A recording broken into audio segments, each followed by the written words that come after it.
All right, let's just get right into it. This is one of those topics a lot of guys notice, but almost nobody talks about out loud. So if you've ever looked down and thought your semen seemed a little thin or watery, you've probably had a few questions pop into your head. And today we're going to answer them. Because that first, most immediate question is always the same one, right? Is this normal? Is something wrong here? And you know what? That's a completely valid concern, and it's exactly what we're here to unpack. And right off the bat, let's just get one thing straight. This isn't about shame. It's not about feeling like something's wrong with you. It's really just about understanding your body, listening to the signals it's sending, and learning how you can optimize your health. Simple as that. So here's our game plan for this explainer. We're going to start by just acknowledging the question itself. Then we'll get into the basic biology of what makes semen thick in the first place. From there, we'll dive into the 9 main reasons it can get watery. Then we'll get to the good stuff, your natural toolkit for improving things. And finally, we'll talk about how you'll know it's actually working. So let's just start by saying, if you've wondered about this, you are definitely not alone. It's a super common question that men have, and just understanding what's going on is the first big step to feeling more in control of your own health. So let's get into the fundamentals. So what is it that gives semen that typical thick, kind of milky texture? You know, most people's first guess is that it's all about the sperm, but that's actually one of the biggest misconceptions out there. The real story is a whole lot more interesting. Okay, now check this out, because this slide really flips the script on what most of us think. See that tiny little sliver, that 5%? That's the sperm. So that whole idea that semen quality is all about sperm count, well, this chart shows us that's just not the whole picture. The other 95% is this complex fluid made by 2 major players, the seminal vesicles and the prostate gland. They do the real heavy lifting here. And these glands aren't just pumping out random fluid, they have really specific jobs.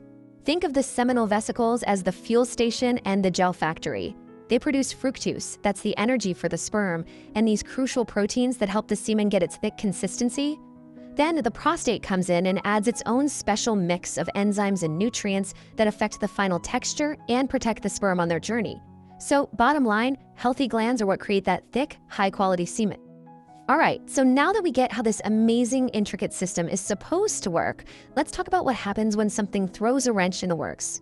Because when semen looks watery, it's basically a signal that something is messing with this carefully balanced system.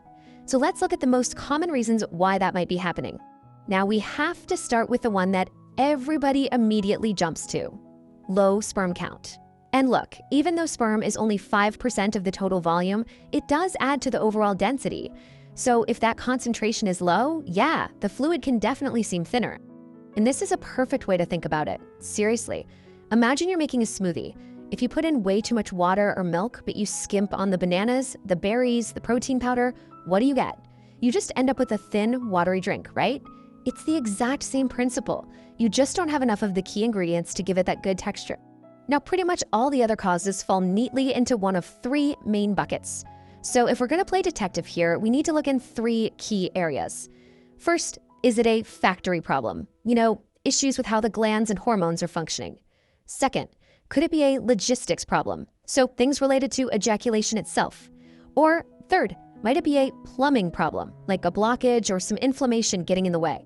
So this slide gives you the rest of the usual suspects. And let's just touch on a couple of the really common ones. Take frequent ejaculation. That's a big one. And it's really just a simple case of supply and demand. Your body's production line can't keep up, so the fluid isn't as concentrated. It just needs more time to restock. Another huge factor is zinc deficiency. Zinc is absolutely essential for the prostate to do its job right. Without enough of it, the whole chemical balance can get thrown way off. Okay, so we've identified the potential problems. Now, for the most important part, the solutions. And the great news here is that so many of these factors are completely within your control. They can be improved with some pretty simple, natural lifestyle changes. So here they are, 6 powerful, actionable steps. Let's quickly talk about the why for each. Number 1, give your body time. This lets those glands fully restock their supplies. 2, support your pelvic health because great blood flow is key for those glands to work.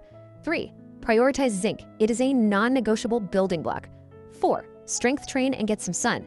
Both are fantastic, natural ways to support healthy testosterone. 5, eat for hormonal balance, giving your body the raw materials it needs. And finally, number 6, reduce chronic inflammation, because that can mess with just about every system in your body. And let's zoom in on zinc for a second, because it is just so critical. And you don't even necessarily need a supplement. You can easily boost your zinc by working more of these foods into your diet. Things like pumpkin seeds, oysters, grass-fed beef, even chickpeas and cashews are all fantastic sources.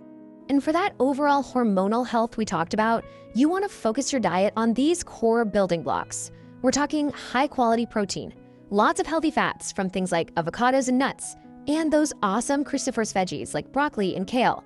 They all give your body the exact nutrients it needs to keep your hormones in a happy, balanced place. So, let's say you start making these changes. How do you actually know if they're working? Well, your body is going to give you some very clear, very positive signals that you are definitely on the right track. And the signs of improvement are pretty direct. You'll likely notice an increase in the overall volume, a return to that thicker, creamier texture, and you might even feel a stronger sensation during ejaculation. And all of that together often leads to just a better sense of overall sexual well-being and satisfaction. But, and this is so important, you have to be patient. Think of it like trying to get in shape. You don't go to the gym once and wake up with a six-pack, right? It takes time. Your body needs weeks, not days, of these consistent healthy habits to really respond, to replenish its stores, and to rebalance everything. Consistency is everything. And this really brings us back to the single most important message of this whole explainer.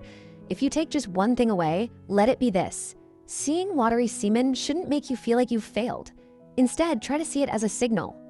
It's just a piece of data your body is giving you about your internal health, everything from your hormones to your nutrient levels. So what's the big takeaway here?